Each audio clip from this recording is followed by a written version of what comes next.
Hello, this is Isaac Winter, and this is episode 2 of Building Lego. And I did some attachments to my zombie, so it's not built the same like last time.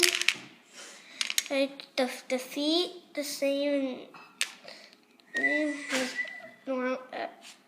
then I put this 4x2 blue.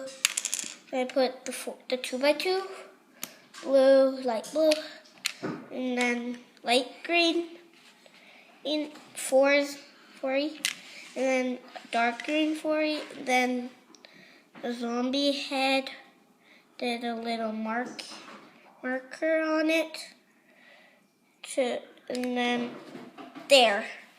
That's how I built my the new zombie. And then the creeper. This is the new one. Easy to build. Marker.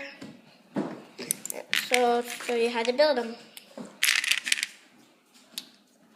So take a 2x4.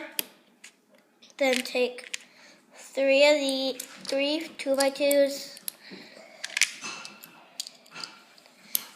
Like this, and then the stack, and just put it on, and there you have your mobs. That's it for today. See you next time.